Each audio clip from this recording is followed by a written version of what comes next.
Welcome inside our CBS Sports Studios. I'm Adam Schein alongside my guy, the great Kyle Long. And Kyle, I want to get into the Bears with you, which is always fun. Yep. Obviously. You played for the Bears. You were a star on the offensive line. I don't know about that. Liability. All pro, a couple times at least. Got a couple contracts. You know what I love about the Bears this year? They are winning games that in the past they would lose. And I'm not going to say that today was a Picasso, but the Giants had the lead. The Giants had the game. I frankly thought this one was over, and it was en route to being a really dreadful loss for Ben Johnson and the Chicago Bears. There was an injury. Jackson Darts gets concussed. He's out. And great teams, well-coached teams, mentally tough teams, have the ability to seize a moment like that and pounce. And that, to me, is the most impressive thing about these now 6-3 Chicago Bears. They're winning games that in the past, under prior coaches, they would have been down and out and would not have the ability to come back. It feels like to me that the Chicago Bears didn't hire a football coach, they hired a fight coach. Love that. And unless you're completely out, knocked out cold, you better get off the mat and keep swinging. And that's the team that I'm watching for the Chicago Bears. And to your brilliant point, previous regimes in Chicago have found ways to lose these games, have found ways to not even be in the game. You know, you see the Giants jump up early, and everybody who's watched these movies before, the Chicago Bears, they start going, oh my God, is this happening again? But then bang, bang, bang. Next thing you know, the Chicago Bears get an opportunity to go drive down the field at the end of the game and win it on the shoulders of their quarterback, their second-year number one pick, Caleb Williams. And that's who I want to talk about. Caleb Williams has a clutch factor about him that I could smell a mile away coming in the National Football League. And when he first came in the league last year, you could see flashes of superstardom, freaky, talented things that he does. But the thing that stands out to me the most about Caleb Williams is that at the end of the game, when his team needs him the most, and, you know, the fate of the universe is on the line, he finds a way to get it done. Yeah. Time after time. And there's a lot of criticism about Caleb Williams. Quite frankly, I don't care. You don't know ball. Yeah, I agree with you. People complained about accuracy issues. I would say some of his misses this year are smart misses because rookie year, the misses would have gone into the defensive back's hands. His misses sail high. His misses go out of bounds. So for a layman, they watch that and say he's inaccurate. Well, if you watched today, you would have seen 6 drops for his receivers, okay? The guy I think they need to get more implemented into the offense is rookie wide receiver Luther Burden III. Because when he comes off the bench and gets involved in that offensive game plan, he's explosive, okay? He wants the ball. He fiends for the ball. And when Caleb gives it to him, great things happen. All in all, great job by the Chicago Bears finding a way to win this game. Ben Johnson, his attitude, his toughness has permeated the locker room.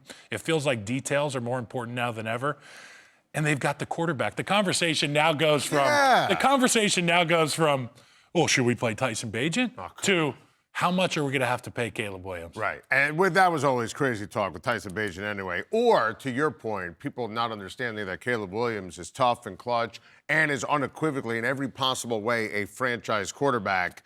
And what I love, if you look at the landscape here, because we're, you know, for the Bears, week 10's in the books, they're 6-3. And Minnesota lost today, 4-5.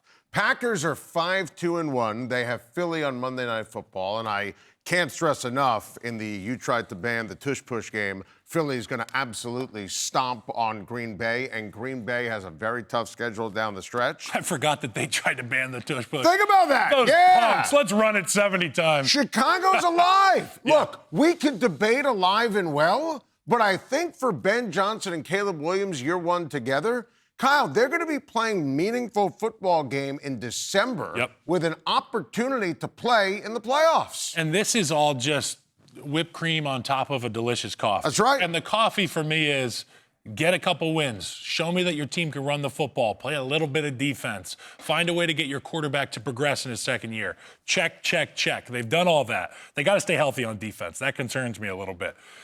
But this football team is a stock that I would buy on and say that I can retire on this stock in a year, 2 years, 3 years, 4 years. And I feel like they're only going to get better. Ben Johnson, Caleb Williams, the marriage has really worked. Yep. The offensive line has stepped up. And Dennis Allen's the right guy for the defensive side of the ball. And I think they have a really smart unit that's been put together the right way by Ryan Poles, and now you got to wait. It's like a chia pet, okay? You spray water on it, and then you wait. And then next thing you know, that thing's got a 5-inch afro. And that's what we're going to be looking at. That's going to be looking at the Chicago Bears. Yeah, if I don't put anything in my hair, I kind of look like So we can talk about playoffs, no playoffs, all that. It's out the window. It's free football to me. By the way, free football. Let me give you a little flip side. I agree with you. It is free football in a great way for Chicago. Giants today. Giants, it almost feels like the end with Eberflus, right? What could go wrong goes wrong, and it snowballs and mushrooms. Look, Jackson Dart was having a day, and let's be honest. That boy can play. He's fantastic. And I give the Bears credit because he goes out and they pounce, and that's a sign of a well-coached team with great toughness and mettle, and give Caleb and Ben Johnson and Dennis Allen the defense, everybody credit. For the Giants, it's the opposite. And we can start talking about any loss that's been awful during the course of the season. Obviously, the lowlight with the game in Denver. Oh, boy. I mean, this is the anatomy of how you lose hope, lose a team. I think they had the wrong quarterback ready to back up Jackson Dart. It should have been Jameis Winston. And I like Brian Daboll. I don't like what he's done this year. I don't see how he keeps his job. I've been part of teams in the past where even if we're down 17 points, because of the men on the sideline, because of the guy with the headset on, I know we've got a chance. Right.